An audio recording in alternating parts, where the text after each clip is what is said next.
Today is the 34th session of Bhagavad Gita. Let's start with an invocation. Take a deep breath in. Om Vasudeva Sutam Devam Kansa Chanuramardanam Devaki Paramanandam Krishnam Vande Jagadguru Shri Krishna Vande Jagadguru Om Shanti Shanti Shanti. We were on the 5th chapter and we had just completed the 15th shlok, which is also extremely beautiful. And before I set out to explain the 16th shlok, let us just read the 15th once again.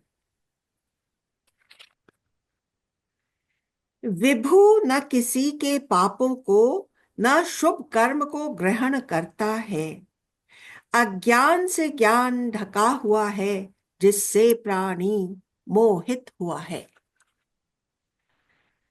So what is this श्लोक indicating? आत्म ज्ञान समझने के बाद अब मैं मन बुद्धि शरीर नहीं हूं और न मैं वो व्यक्तित्व प्लस चैतन्य हूं. वो व्यक्तित्व भी जब ड्रॉप हो जाता है, ना मैं वो व्यक्तित्व और ना उसके साथ जुड़ा हुआ चैतन्य, मतलब मैं चिदाभास भी नहीं हूं. ये अंदर में एहसास बहुत ही क्लियर हो जाता है. और हम यहाँ पर कैसे पहुंचे? तो हम नेति नेति के द्वारा, कि मैं शरीर भी नहीं हूं, हमने वो उपनिषदों में बताई हुई इशारा की हुई, पॉइंट आउट की हुई टेक्निक्स को अडॉप्ट किया और उससे मुझे मालूम पड़ा कि मैं शरीर नहीं हूं, ना स्थूल ना सूक्ष्म, ना स्थूल शरीर ना सूक्ष्म मन और न ही कारण शरीर हूं.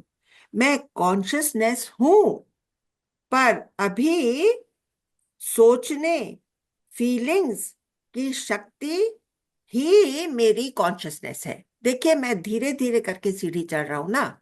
तो अभी मुझे क्या लगता है कि मैं कॉन्शियसनेस हूं, लेकिन कौन सी वाली कॉन्शियसनेस? वो चिदाभास वाली कॉन्शियसनेस, जिसके अंदर फीलिंग्स भी आती हैं, जिसके अंदर जैसे कि मुझे मालूम पड़ता है कि ये मेरा मन ये सब बात कर रहा है.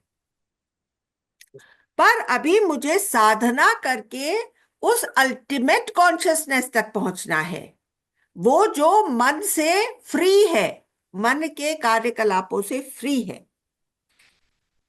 तो इसके लिए हमको क्या साधना करनी है? तो यहां पर हमको इस श्लोक में बताया गया, 15वें श्लोक में, कि भाई तुमको भक्ति मार्ग भी अडॉप्ट करना होगा, भगवान से प्रेयर भी करना होगा, उनको भी अपने जीवन में एक स्थान देना होगा, श्रवण मनन निध्यासन करना होगा. तुम एक सच्चे साधक बन जाओ. कैसे बन जाओ? वही दृग दृश्य विवेक और ये सब चीज अडॉप्ट करके फिर देखो अपना आय क्या है. वहां ये प्रश्न उठने लगेगा कि जिसको मैं अपना आय समझ करके बैठा था, जिसके कहने पर मैं अपने जीवन के हर कर्म को आगे बढ़ाता था, क्या मैं वो नहीं हूं? वो जो मेरे सेल्फ इंटरेस्ट से मिला हुआ आय था, उससे भी मुझे ऊपर कैसे पहुंचना है, वो सब उपनिषदों और जो ये जो इनिशियल टेक्स्ट हैं, जैसे आत्मबोध है, इस तरह के टेक्स्ट पढ़ने से क्लैरिटी आती जाती है. तो अब मेरे मन में आता है, अच्छा तो मैं वो प्योर अवेयरनेस हूं, तो मैं सबके कर्मों को संभव करने वाला हूं। तो ऐसा रास्ता ब्रह्म ज्ञान में अपनाया जाता है, जो स्टेप बाय स्टेप हमको आगे लेकर के जाता है। अब मैं आपसे पूछना चाहती हूं, क्या आपने इसके ऊपर विचार किया? ये जो 15 श्लोक हम लोगों ने कर लिया था, जिसमें ये सब बातें क्लियर करी थी, उसके ऊपर विचार किया, और क्या आप इस कंक्लूजन पर पहुंचे हैं कि आप असल में क्या हैं? जिस रॉन्ग एंटिटी को आय समझा हुआ था, जिसकी वजह से मुझे सुख दुख, जन्म मरण, राग द्वेष सब झेलना पड़ रहा था, क्या मैं वो आय हूं? अब आप लोग मुझे बताइए कि आपने कहां तक इस बात को समझा है कि आपका जो आय अब निकल करके आपके अंदर से आता है, क्या उसने चिदाभास को भी छोड़ दिया है? ये मैं आपसे सवाल पूछ रही हूँ।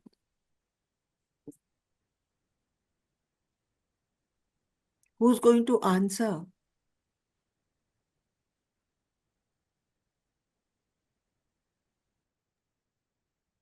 आमला जी, हाँ जी, हाँ जी। मेरा ये कहना है कि हम्म, ये जब आए है ना, हम्म। ये वो आए है जो सटल माइंड से आ रहा है।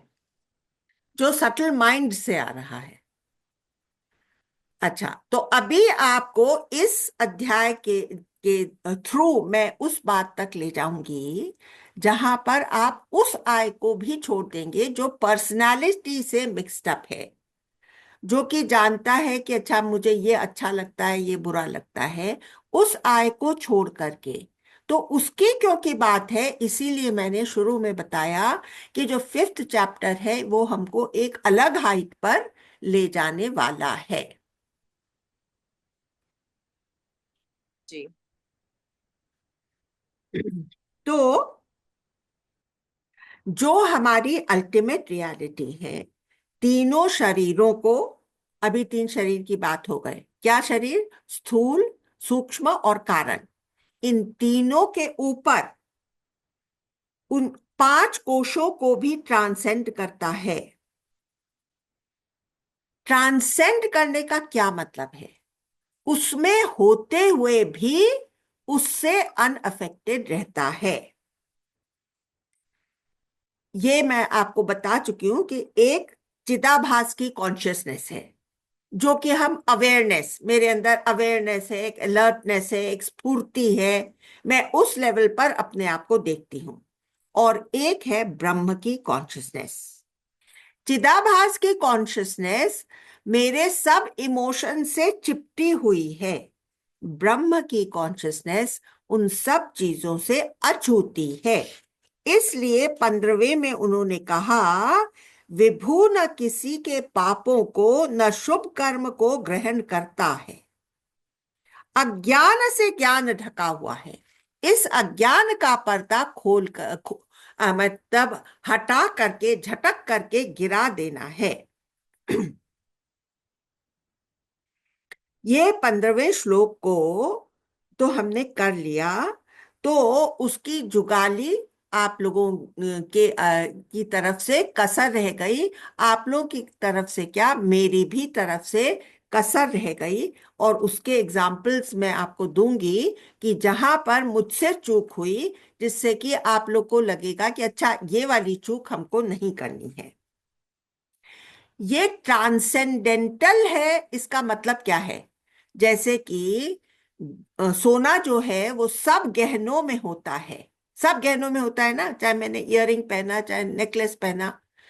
अगर आप उन गहनों को पिघला देंगे तभी भी सोना रह जाएगा। तो उनके अंदर होते हुए भी सोना उस नाम रूप से अछूता था, है ना? उनके पिघलने पर भी सोना सोना ही है। पानी, चाहे वेव है, चाहे झाग है, चाहे वेपर है, वह पानी ही है। ये पानी की ट्रांसेंडेंटल क्वालिटी है। पहले हमको ये बात इंटेलेक्चुअली समझनी है, फिर अंदर से एक पक्की अनुभूति, intuitively and irrevocably this understanding dawns over here, and that is called a breakthrough. यह विचार इतना लिबरेटिंग है कि उसमें अच्छा लगने लगता है, और इसी वजह से अष्टावक्र गीता में राजा जनक कहते हैं, मैं हूं निरंजन शांत निर्मल बोध माया से परे, हूँ काल का भी काल मन बुद्धि काया से परे। मैं हूं निरंजन शांत निर्मल बोध माया से परे, हूँ काल का भी काल मन बुद्धि काया से परे। शरीर में रहते हुए शरीर को एब्स्ट्रैक्ट नहीं कर देना है। शरीर हूं ही नहीं, और सब शरीर मेरे हैं। अगर मैं ये नहीं यहां तक नहीं पहुंचा, तब मैं मेरे अंदर बंद ज्ञानी के लक्षण हो सकते हैं। जब मैं ऐसे बोलूंगा, अरे मैंने तो कुछ किया ही नहीं, मेरे हाथ ने गाय के ऊपर डंडा मारा था, गाय मर गई, इसमें मेरा क्या दोष है, मैं तो कभी कुछ करता ही नहीं हूं। तो इस तरह के बंद ज्ञानी के लक्षण हमारे अंदर नहीं आने चाहिए। नहीं तो हम कह देंगे कि मैंने फलाने से लोन ली तो क्या हुआ, वो तो मेरा ही अपना आप है, मुझे लोन वापस करने की क्या जरूरत है। कोई अपने आप को अपना ही लोन वापस करता है क्या, उसकी जरूरत ही क्या है। मैंने तो अपने ही आप से लिया, और अब मेरा ही अपना आप उसको एंजॉय कर रहा है। तो ये सब क्या है, ये बंद ज्ञानी के लक्षण है, ये ज्ञान का दुरुपयोग है। तो हमको ऐसे ऐसी हमारी स्थिति नहीं होनी चाहिए कि इसीलिए कृष्ण भगवान कहते हैं कि ये ऐसों को नहीं देना चाहिए कि जो इसके लायक नहीं हो। समझ गए? तो यहाँ पर हमारा मन बहुत ही ज्यादा शुद्ध होना चाहिए, और हमारे अंदर स्वार्थ की सब भावनाएं चली जानी चाहिए, तब हमसे ये गलतियां नहीं होंगी। तो यहाँ पर 15वें में क्या कहा कि अज्ञान ने सच को ढक रखा है, अज्ञान ने ज्ञान को ढक रखा है, और जो ऑल परवेडिंग विभू है वो किसी भी चीज के लिए रिस्पॉन्सिबल नहीं है। जैसे कि पिक्चर के, कोई भी पिक्चर जब स्क्रीन के ऊपर चल रही है तो यद्यपि स्क्रीन ही उसको सारा सपोर्ट दे रहा है और बिना स्क्रीन के वो संभव ही नहीं होती, लेकिन स्क्रीन जो दृश्य पिक्चर में चल रहा है उसके लिए कभी भी रिस्पॉन्सिबल नहीं है। उस हद तक हमको स्क्रीन भाव में आना है। अब यहाँ पर एक साधक जो इस पशोपेश से आगे बढ़ चुका है, उसको क्लियर है कि द इम्पोस्टर आई, अहंकार वाला मैं नहीं हूं, ऑल परवेडिंग विभू, वह तो इसके इस उसके आगे यह शरीर तो छिलका भी नहीं रह जाता, वो पूरा डिसॉल्व हो जाता है, इस शरीर से सारा नाता ही खत्म हो जाता है। अब हम लोग 16th वर्ष को पढ़ लेते हैं।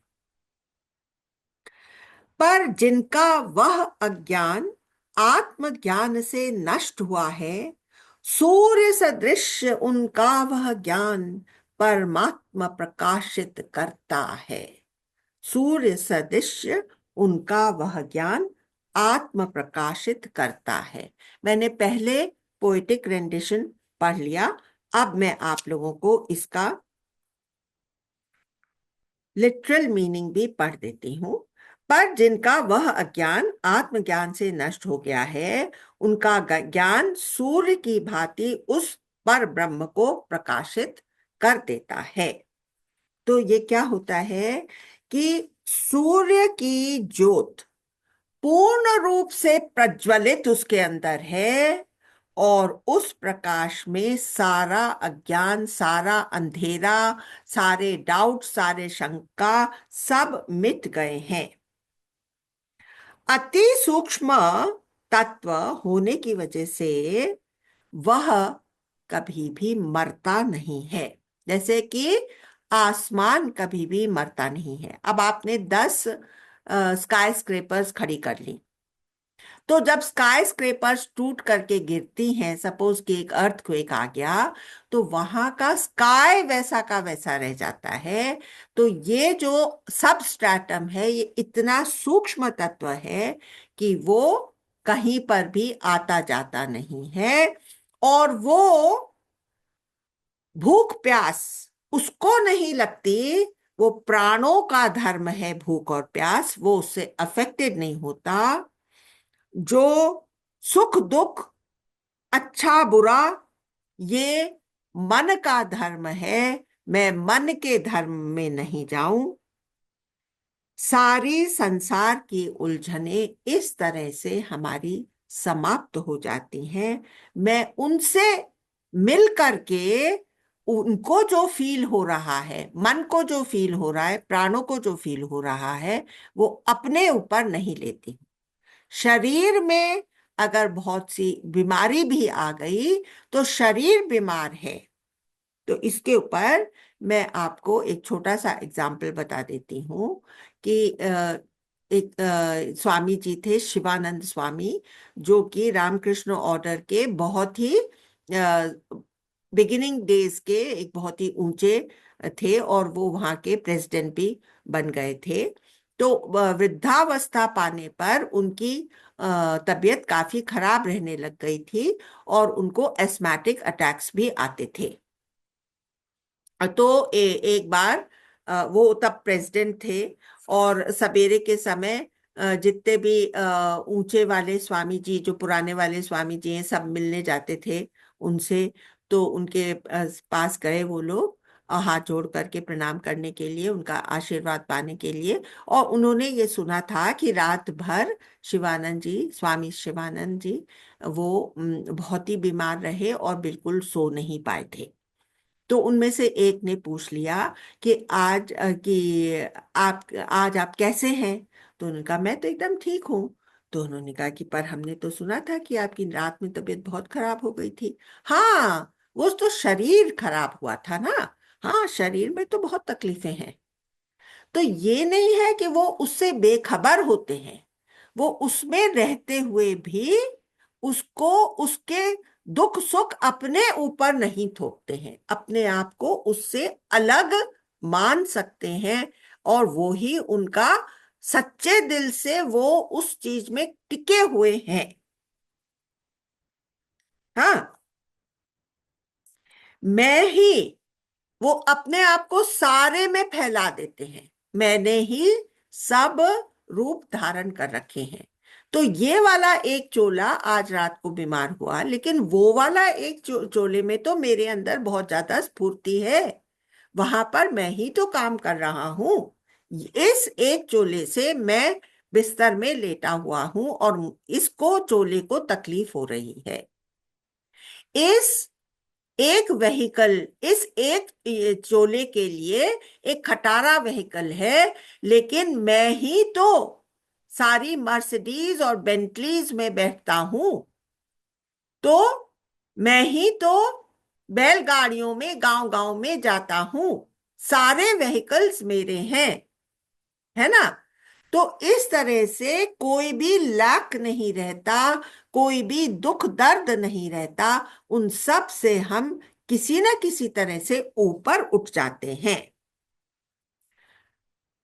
तो देखिए, जो ये सब के बाद शेष रह जाता है, इसलिए ये aspect, this aspect of me never dies. ये चैतन्य तत्व कभी भी मरता नहीं है। इतना सूक्ष्म है कि वो ना जन्मता है और ना मरता है। वो वहां का जस का तस रहता है। जो शेष रह जाता है वो मैं हूं। यहां से शेषनाग का कॉन्सेप्ट हुआ। जो शेष रह जाता है, कहां पर दिखाते हैं शेषनाग को? क्षीर सागर में दिखाते हैं, भव सागर में नहीं दिखाते शेषनाग को। सागर कौन सी स्थिति है? जब सारी क्रिएशन फोल्ड अप हो गई है, तो जो कॉन्शियसनेस का सागर रहता है, जो उसमें शेष रह जाता है, वहां पर शेषनाग की शैया पर विष्णु भगवान लेटे हुए रहते हैं। अभी सुप्तावस्था में है विष्णु भगवान। हाँ, तो आपको ये बता दूं कि इसके बारे में कबीर ने क्या कहा। सूरज मरी है, चंदा मरी है, 14 भुवन के स्वामी मरी हैं, पर चैतन्य सब मर जाने के बाद भी, प्रलय के बाद भी शेष रह जाता है। इसलिए हमारे ऋषि मुनियों में ने उसका एक आइकॉन जो बनाया कि शेष शैया पर विष्णु भगवान सुप्तावस्था में लेटे हैं। अभी आंखें भी नहीं खोली, अभी ब्रह्म और ब्रह्मा उनकी नाभि से प्रकट भी नहीं हुए। ठीक है। अब वो कह रहे हैं यहां पर कि सूर्य के समान इसके अंदर से इस योगी में जो ज्ञान की रोशनी निकली है, उसमें उसको ये साफ साफ दिखाई देता है कि वो सब मेरा अज्ञान था, जो मैंने अपने आप को एक छोटा सा लिमिटेड आदमी, पर्सनालिटी मान रखी थी। मेरी तो चेतना वो है। हम्म।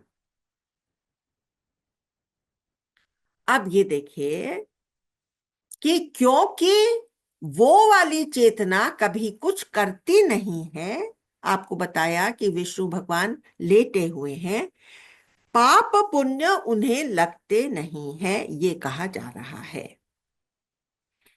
अब तक जो कंफ्यूजन होता रहता था कि मैं तो वो आए हूं, ये आए हूं, अब वो पूरा मिट जाता है। वो बहुत ही ऊंची स्थिति में अब योगी आ गया है। और जितना क्लियर हम लोगों को हर समय ये फील होता है कि मैं ये देह हूं, उतना ही क्लैरिटी के साथ उसको फील होता है कि मैं तो वो सब स्ट्रैटम हूं जिसने सारे शरीरों को धारण कर रखा है। Because of this this clarity, this illuminating clarity, the night is dispelled and he is in a perpetual state of equilibrium and joy and peace. अब देखिए, मैं 17वां श्लोक आपके लिए पढ़ती हूं, उसका पहले लिटरल ट्रांसलेशन। जिसका मन तद्रूप हो गया है, बुद्धि तद्रूप हो गई है, वह जिसकी परमात्मा में निष्ठा है, ऐसे तत्परायण पुरुष ज्ञान द्वारा पाप रहित होकर परम गति को प्राप्त होते हैं। यहाँ पर मुझे, क्योंकि इसको काफी शॉर्ट में लिखना था, इसलिए मैंने मन और बुद्धि को एक साथ जोड़ दिया, जो कि मुझे अलग अलग रखना चाहिए था। तद्रूप जिनकी मन बुद्धि है, निष्ठा परम स्वरूप में है, ज्ञान से पाप रहित होके वे पुनर्जन्म में न आते हैं। ठीक है। अब ये स्टेट में आया कैसे वो? मालूम है कैसे? कदम कदम पे कदम कदम आगे बढ़ा करके चलना पड़ता है। जैसे कि एक छोटा बच्चा जब चलना सीखता है, उतना ही मुश्किल हम लोगों को, ऑर्डिनरी इंसानों को, ये ज्ञान किसी गुरु की उंगली पकड़ करके चलना पड़ता है। नहीं तो हम कहीं ना कहीं उलझ करके गिर करके वहीं पड़े रह जाते हैं। और इसी वजह से 84 लाख योनियां हो चुकी हैं और हम पहुंचे नहीं हैं। तो कैसे चलना पड़ता है? शम, दम, तितिक्षा, उपरति, श्रद्धा और समाधान, ये 6 चीजें अपने जीवन में लानी ही है। हम कोई छलांग नहीं मार सकते, हमको इनको अपने चरित्र में उतारना ही पड़ेगा। शम होना चाहिए, मन के का संयम, दम होना चाहिए, अपनी इंद्रियों पर और शरीर पर संयम, तितिक्षा, सुख और दुख झेलने की ताकत हमको, और उपरति, एक तरह से रति, रति का क्या मतलब? खिंचाव, उस तरफ खींचे जा रहे हैं, रति। उपरति, अब वो खिंचाव ही नहीं रहा। अब मैं आप लोग से एक और बात पूछना चाहती हूँ। सब लोग अपना, जिनको ये फील होता है जो मैं अब कहने वाली हूं, वो प्लीज अपना हाथ ऊपर उठा दीजिए। क्या आपको जगत के आकर्षणों से बोर्डम नहीं हो गई? ये बताइए आप लोग। क्या आपको पार्टीज में, लाउड म्यूजिक में, बहुत ज्यादा खान पान में अभी भी जाने के इंटरेस्ट रह गए हैं? लाउड म्यूजिक में, या अब आप उससे ऊपर उठ गए हैं? ऊपर उठ गए हो तो हाथ भी ऊपर कर दीजिए। ऊपर उठ गए। ऊपर उठ गए कोई ये सब चीजों में कोई इंटरेस्ट, इसी को कहते हैं उपरति। ठीक है, तो इनसे हम उपरत हो गए हैं। इनके साथ इन सब चीजों के साथ एक और बहुत इंपॉर्टेंट चीज जोड़नी ही है, और वो है मुमुक्षत्व, कि मुझे इसी जन्म में सेल्फ रियलाइज्ड होना है। तो ये जो कहा है कि देखिए, तत्परायण, तत्परायण का क्या हो गया, का मतलब क्या है? कि मैं इस गोल, आप ये सब पॉइंट्स नोट डाउन कर लीजिए। तत्परायण का मतलब है कि self realisation is the goal of my life. कुछ भी करते हुए मैं सेल्फ रियलाइजेशन की तरफ बढ़ता रहूं। और तन्निष्ठ, इसका मतलब है कि मेरी रूटीन में वो सारी एक्टिविटीज हैं जो मुझे इस तरफ बढ़ाते हैं। मैं थोड़े टाइम भगवान की पूजा भी करता हूँ, मैं गीता और इस तरह के शास्त्रों का अध्ययन भी करता हूँ, मैं सत्संग में जाता हूँ, इन सब चीजों के लिए मैं टाइम निकालता हूँ। उसका मतलब ये नहीं है कि मैं घर गृहस्थी के काम ना करूं। वो सब करते हुए मेरी दिनचर्या में ये सब बातें फिट इन हो गई हैं। ये हो गया तन्निष्ठ। पहले बताया था तत्परायण, उसका मतलब था कि that is the goal of my life is self realisation. अब चाहे हम लोग ये समझते हो कि the goal of my life is to become a big businessman, या हम कहें कि भाई I want to become a great singer, I want to become a great artist, वो सब होते हुए भी, उन सब चीजों को करते हुए भी मेरा अल्टीमेट गोल केवल सेल्फ रियलाइजेशन है।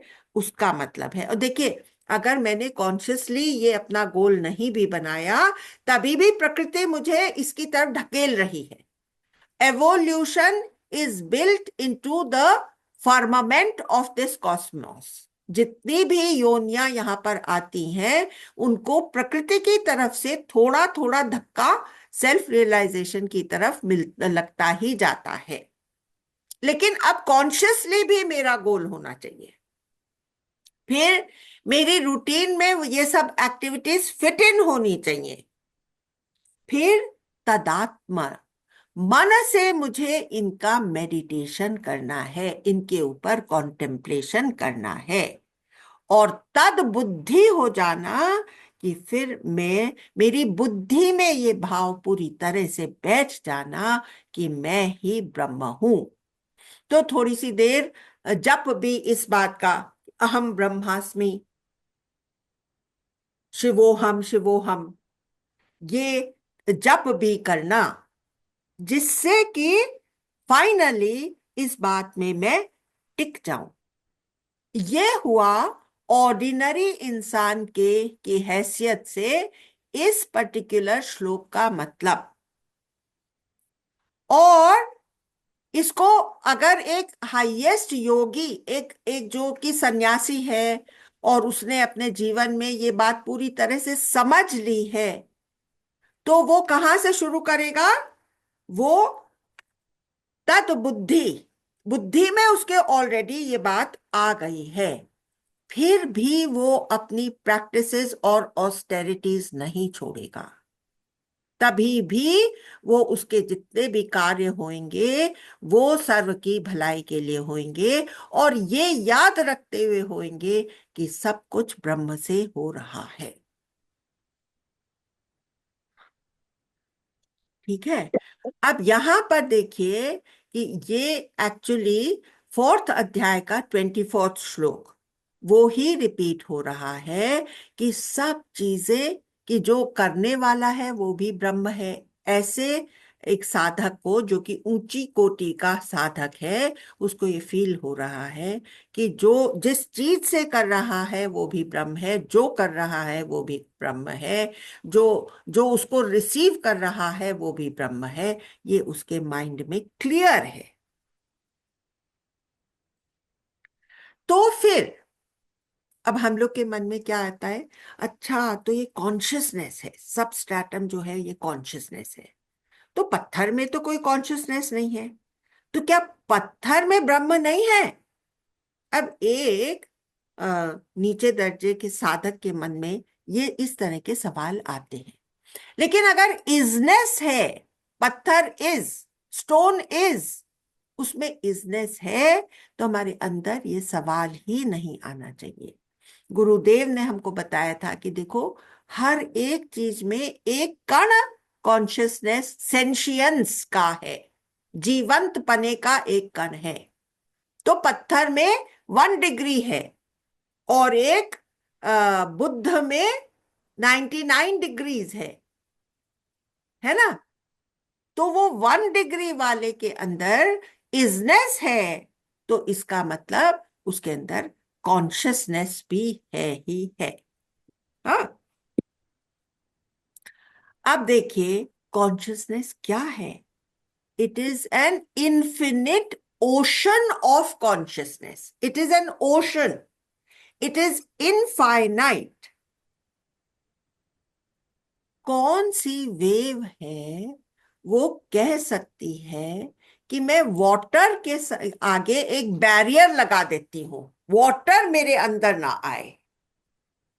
वेव अंदर से केवल वाटर है, हम किसी भी तरह से उसको रोक नहीं सकते। वो मात्र वाटर है, मात्र पानी है। हम चाहे तब भी उससे जुदा नहीं हो सकते। वो हमसे जुदा नहीं है, हम उससे जुदा नहीं है।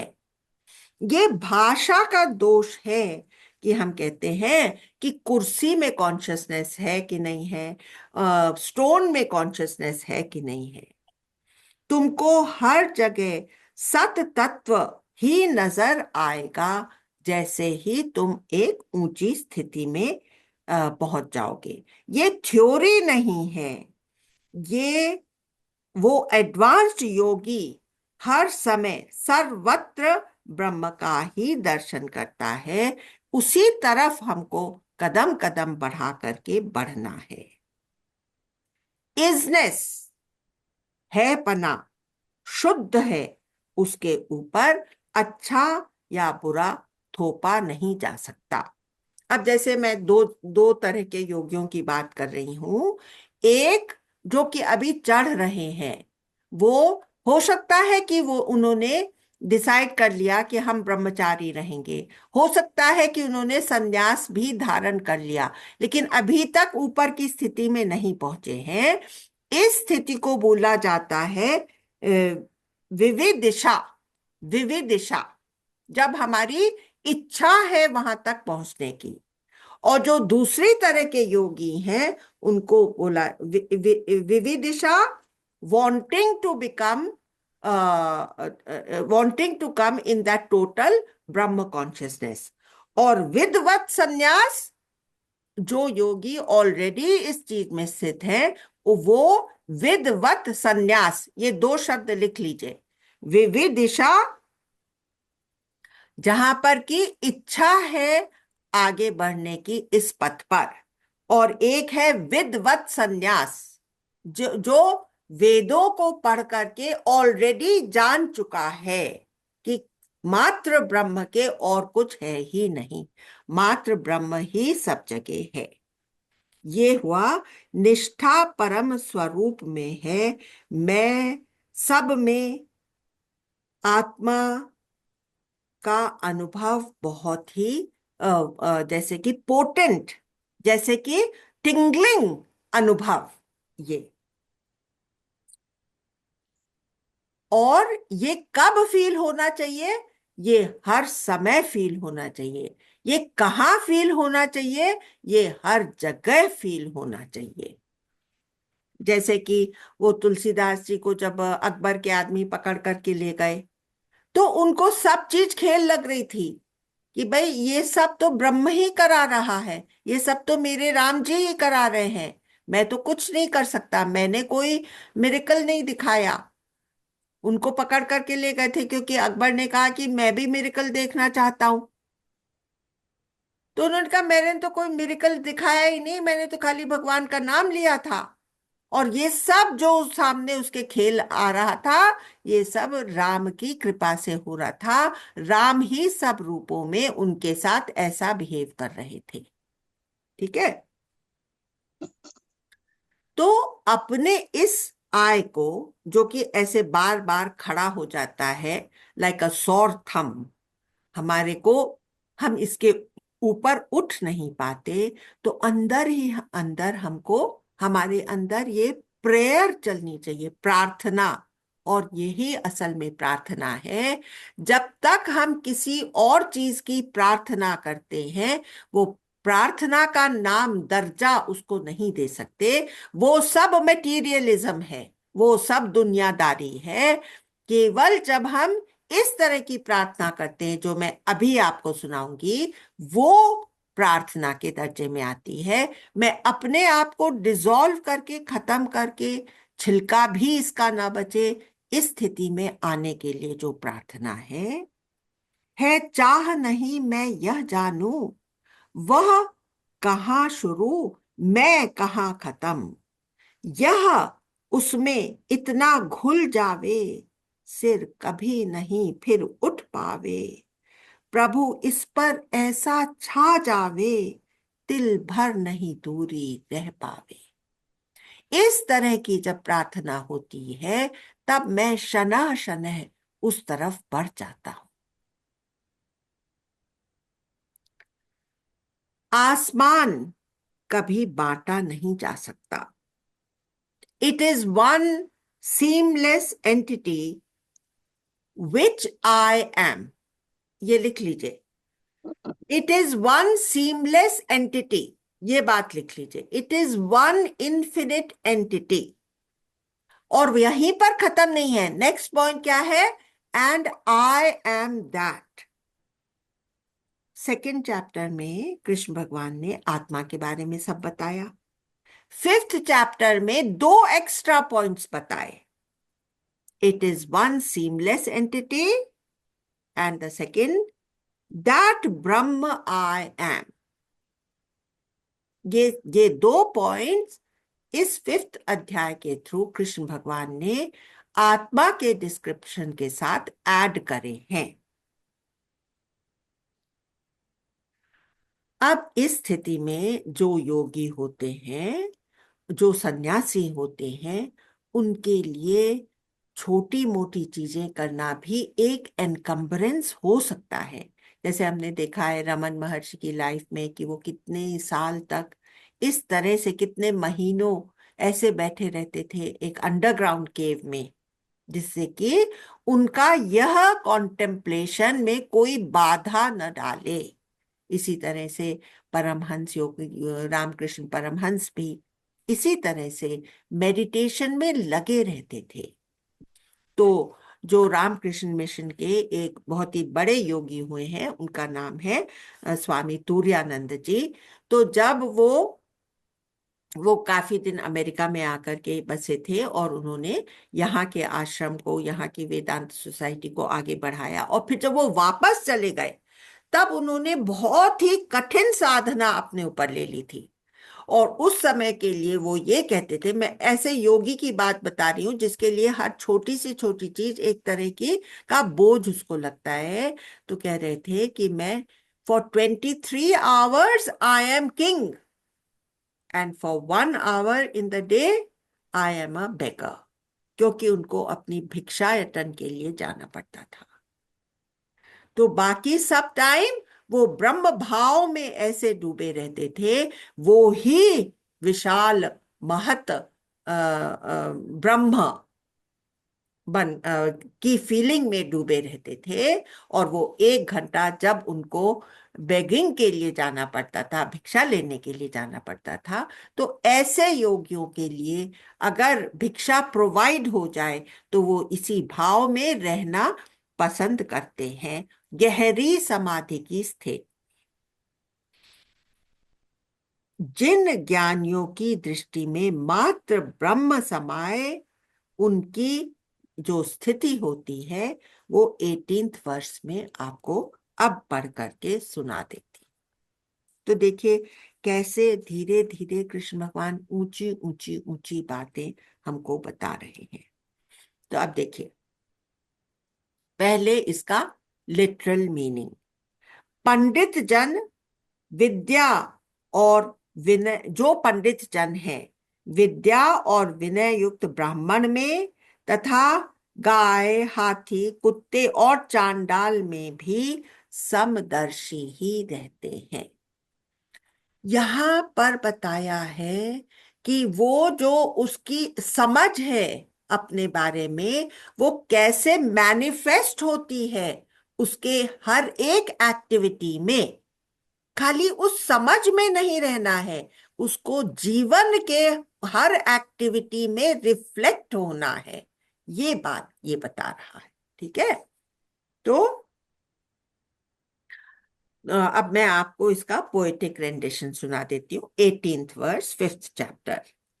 ज्ञानी के सम्मुख विद्या और विनय युक्त ब्राह्मण आए, गौ, हाथी, स्वान, चांडाल आए, समदर्शी वह सदैव रहे।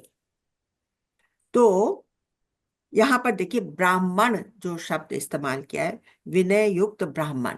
ब्राह्मण असल में कौन होता है? नॉट वो कास्ट वाला ब्राह्मण, नॉट ब्राह्मण वैश्य शूद्र ये वाला ब्राह्मण नहीं, जो ब्रह्म में रमण करता है और उसके जीवन में विनय और विद्या समाई हुई है, उसके व्यक्तित्व में विद्या और विनय समाई हुई है, ऐसा ब्राह्मण देखे या चांडाल देखे उस वो समदर्शी है। इसके बारे में भी मैं आपको कुछ एग्जाम्पल्स दूंगी जो आपकी आंखें खुली की खुली रह जाएंगी कि अच्छा हमको वहां तक पहुंचना है। ठीक है, अब मैं आपको बता रही हूँ, अभी मैं जैसे कि आश्रम में गई थी, आप लोग को शायद मालूम होगा, तो गुरुदेव ने ये गीता को रिलीज करा था, जो कि उसका बहुत ही सुंदर नाम सूझ गया और मैं इतनी खुश हो गई जब मुझे वो नाम सूझा। मैंने इसको श्री श्री भगवत गीता कह दिया। तो मैं सारे बोझ से भी फ्री हो गई कि ये तो गुरुदेव की गीता है, उन्होंने लिखी है, वो जहां पर इसको पहुंचाए वहां पर ये चली जाएगी। मैं इन सब बातों से फ्री हो गई ये नामकरण करने के बाद। ठीक है, अब मैं उस दिन सवेरे ना वॉकिंग कर रही थी, मॉर्निंग वॉक, जैसे कि काफी सवेरे उठने की मेरी आदत ही है। तो वहां पर मैं काफी देर वॉक करने के बाद suddenly from nowhere 2 dogs appeared. तो यहाँ पर वहां से लौटने के बाद मैं यहाँ आई और आप लोग के लिए सेशन की तैयारी कर रही थी, तो ये वाला श्लोक सामने आया कि गौ हाथी स्वान चांडाल, और मुझे वो याद आ गया कि वो कुत्ते आए थे। तो अब मैं क्या देख रही हूँ, जब मैं सोच रही थी कि ये जब कुत्ते आए तो मैंने क्या देखा, अरे इसमें से एक तो ये थराब्रेड टाइप का लग रहा है, लेकिन ये लड़क लंगड़ रहा है लंगड़ रहा है, दूसरा तो ऐसा ही है। तो ये सब देख रही हूं मैं। आप देखिए, मेरी आंखों में ब्रह्म नहीं समाया हुआ है, मेरे को सब दिख रहा है, लेकिन एक बात और थी साथ में, ना तो मुझे जरा भी किसी तरह का भय या संकोच उन कुत्तों के प्रति लगा। I am not a great dog lover, I don't naturally go towards dogs, I am not like immediately drawn towards dogs. So on the other hand, I could have had a kind of fear towards dogs, but that also was not there. There was a kindness in my heart towards the dog. There was a meltedness. There was no kind of fear or aversion towards a beast coming towards me. तो मेरे ख्याल से शुरुआत यहीं से होती है कि हमारे मन में उनके प्रति संभावना रहती है, वो है या न होए, मुझे कोई अवरोध नहीं लगता उनके वहां होने से। अब मैं आपको एक बहुत ही ऊंची बात बताती हूँ, जो रामकृष्ण परमहंस की माँ शारदा थी। तो वो ये कहती थी कि सब मेरे ही पुत्र हैं। तो एग्जाम्पल किसका दिया उन्होंने एक बार, कि उनके यहाँ एक बहुत ही शरद शरद करके, शरद मेरा पुत्र है। शरद कौन? शारदानंद एक स्वामी जी थे जिन्होंने रामकृष्ण परमहंस की जीवनी लिखी है, और वो रामकृष्ण परमहंस के बिगिनिंग वाले डिसाइपल्स में से एक थे। तो उनको शारदा माता ने कहा कि वो मेरे पुत्र हैं। और उन दिनों में एक डाकू वहां पर ऑपरेट करता था, उसका नाम था अमजाद। वो हिंदू धर्म का भी नहीं था, तो वो तो मुसलमान था, और वो डाकू था, और वो सब लोगों को लूटता खोजता था। तो उसके लिए भी वो कहती हैं कि अमजाद इज ऑल्सो माय पुत्र, अमजाद भी वैसे ही मेरा पुत्र है। ये है समदर्शी की अल्टीमेट स्टेट, और उनके जीवन में वो आता है। और मालूम है फिर क्या हुआ अल्टीमेटली?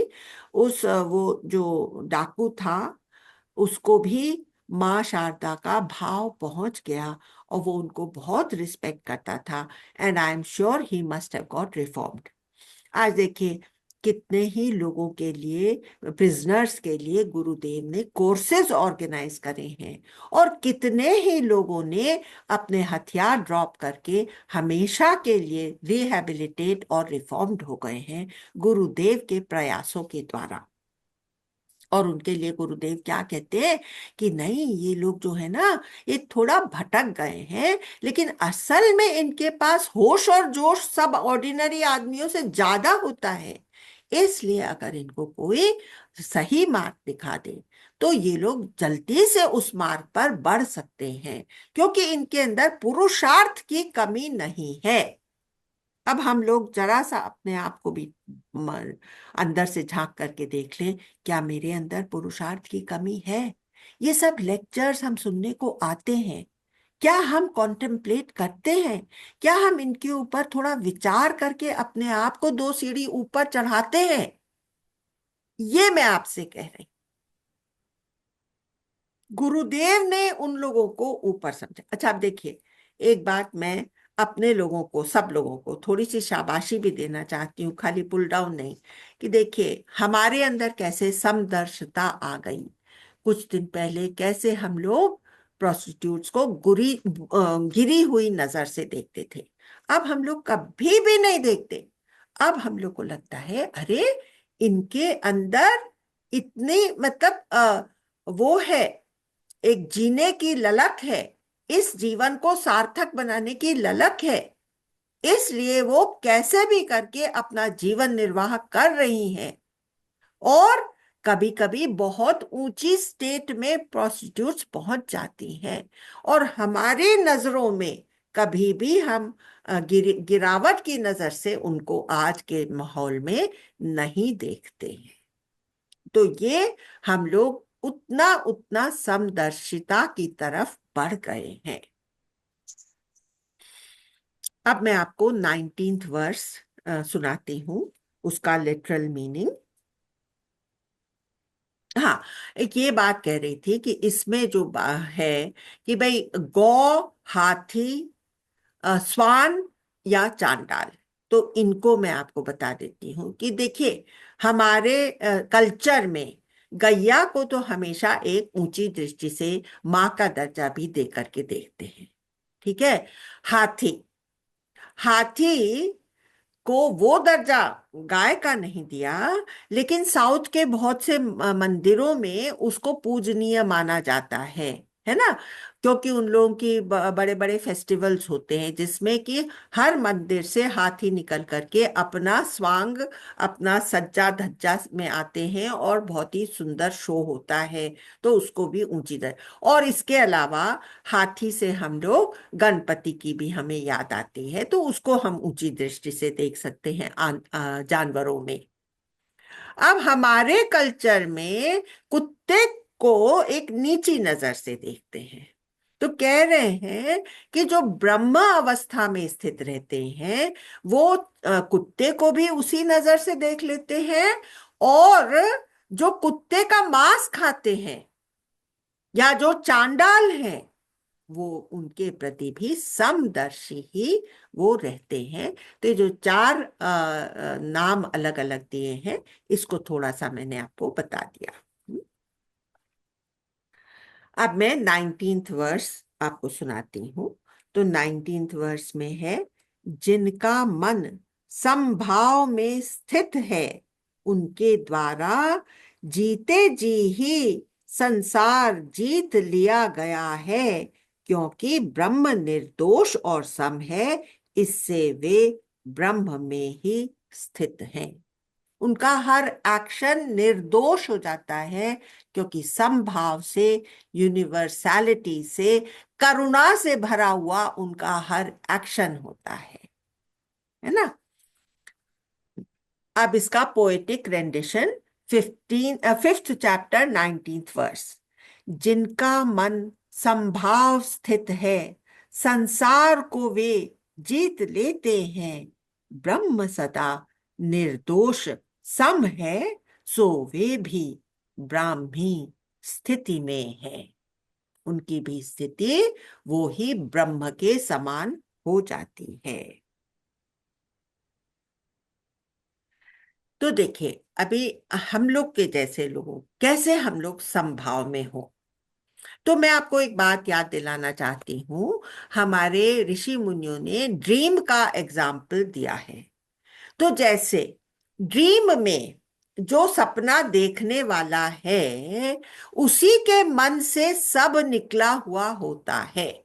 उस सपने में वो कोई एक बहुत खूबसूरत आदमी से मिलता है, बहुत ऊंचे कोटि के आदमी से मिलता है, फिर वो आगे जाता है तो उसको लगता है कि अरे, एक मच्छर कहाँ से आ गया, ये मुझे परेशान कर रहा है। और फिर वो एक बहुत ही गिरे हुए आदमी से भी मिल लेता है उसी सपने के अंदर। वो सब कहाँ से पैदा हुए हैं? सब उस ड्रीमर के अंदर से आए हैं। उस ड्रीमर के अलावा और कोई भी नहीं है। इसलिए वो सब चीज को ये जानता है कि मुझसे ही पैदा हुआ है, मुझसे ही पैदा हुआ है। मेरे अंदर ये थोड़ा सा प्रोस्टिट्यूट का भी भाव है, मेरे अंदर थोड़ा सा ग्रीड का भाव है। तो मेरे में और डाकू में फर्क क्या है? केवल डिग्री का फर्क है। ये जो सजना धजना है, इसके अंदर वो प्रोस्टिट्यूट ही तो बसी हुई है, वो मेरा ही अपना आप है। ये सब मेरे रूप है, ऐसा समझ करके सबको अपने हृदय में स्थान देना है, जैसे कि शारदा माता ने दिया है। ऐसे हमको, इस तरह से हमको कदम कदम रखते हुए आगे बढ़ना है। ठीक है। अब मैं आपको एक बात बताती हूँ कि एक बार जब मैंने सत्संग नया नया शुरू करा था, तब मैं आर्ट ऑफ लिविंग में नहीं, एक दूसरे सत्संग में जाती थी। तो फिर मैं उस दिन बस ये ब्रह्म भाव में भरी हुई मैं बाजार गई, कुछ खरीदना था। तो मेरे लिए जो, जिससे मैं खरीद रही थी वो भी ब्रह्म था, जो खरीद रही थी वो भी ब्रह्म था। दुकान से, वो बेसमेंट में दुकान थी, बाहर निकल करके आई तो देखा कि एक वो सुएज पाइप की क्लीनिंग चल रही है। कुछ वो जो क्लीनर्स होते हैं वो मैन होल खोल करके क्लीन कर रहे थे। तो मेरे अंदर से क्या, एकदम मतलब एक्चुअली, कि वो भी तो मैं ही हूं। लिटरली मुझे याद है वो फीलिंग मेरी, कि वो जो सुएज का वो जो गंदगी दिख रही है वो भी मैं हूं। तो ये वाली सब स्थितियां है ना, ये आती जाती रहती हैं हम लोगों के केस में। अब हम लोग को उसमें टिक जाना है, बस इतना ही करना है ना। अब हम लोगों ने क्या चीज बंद कर दी, हम लोगों ने थोड़ा ऊपर चढ़े हैं हम लोग ने औरों को क्रिटिसाइज करना बंद कर दिया। अरे ये तो ऐसा करता है, ये तो वैसा करता है। ये सब क्रिटिसिज्म काफी हद तक ड्रॉप हो गया। हम अपने आप में, हमारे जीवन के जितनी भी प्रॉब्लम्स हैं उससे हमारा समाधान हो गया। वो प्रॉब्लम्स अब हमको प्रॉब्लम्स लगती ही नहीं है, उनमें कहीं ना कहीं आशीर्वाद छुपा हुआ नजर आता है। तो हमारे अंदर एक समता की भावना, एक संतोष, एक अपने आप से जैसे कि संतुष्ट और शांत, अपने साथ हम शांत हैं, संतुष्ट हैं, समाधान हो चुका है। इस तरह से हम लोग भी आगे बढ़ गए हैं, और इसके कारण नजर आता है, हमारा नजरिया कुछ बदला हुआ है। और अब हमको लगता है कि कठिनाइयां खुद ब खुद दूर हो जा रही हैं। जीवन में सब गुण रिफ्लेक्ट होने लगे हैं। कहां से? इस शरीर में से भी रिफ्लेक्शन आने लगा है। और हमारे कर्म जो है समाज के हित की तरफ होने लगे हैं। कुछ ना कुछ हम अपने जीवन में ऐसा करते हैं जो समाज के हित में है। और अब अगर आपकी इजाजत हो तो एक बहुत छोटा सा मेडिटेशन ले लेती हूं जो आपको इसमें टिका देगा। ठीक है क्या? मेडिटेशन लूं? हाँ मोची जी जरूर। ठीक है। तो आप सब सीधे बैठ जाइए, पर तन कर नहीं, विश्राम में, रिलैक्स होकर। बस खाली नींद को कह दीजिए कि दूर रहना। मैं पलकें आंखों पर डाल रहा हूं, पर हे निंदिया रानी, तू मेरे आसपास मत आना। मन को कह दीजिए, मुझे, तुझे थोड़ी देर में छुट्टी देता हूं। तू आएगा भी तो मैं तुझे एंटरटेन नहीं करूंगा। इस स्थिति के साथ अंदर के खालीपन में उतर जाइए, और गहरे और रिलैक्स विश्राम की स्थिति में आ जाइए। एक हॉलो एंड एम्प्टी स्पेस निकल आई है। तुम उसे जानने वाले हो। तुम अवेयरनेस हो, कॉन्शियसनेस हो, साक्षी स्वरूप हो। अपने साक्षी में टिके रहो, अपनी गहराई में ठहर जाओ। यह जो तुम्हारा व्यक्तित्व है, यह आदत वश तुमको घेरे हुए है, पर अब तुम जान गए हो, यह तुम्हारे स्क्रीन पर एक कैरेक्टर है। स्क्रीन के ऊपर पिक्चर चल रही है, बहुत से कैरेक्टर्स हैं, और ये जो व्यक्तित्व तुम्हें घेरे हुए, तुम्हारी खुद की पर्सनालिटी, ये इस महत स्क्रीन पर एक छोटा सा कैरेक्टर है। तुमने अनंत रोल ले रखे हैं, जो स्वभाववश अपने कर्तव्य कर रहे हैं। स्वरूप सबका एक ही है।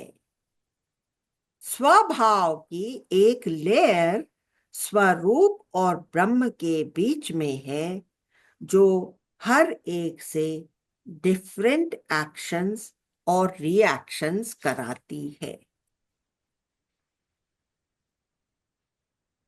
हर एक में माया का प्रोजेक्शन चल रहा है, पर तुम साक्षी स्वरूप हो, जो अनंत है और सबको एग्जिस्टेंस प्रदान करता है।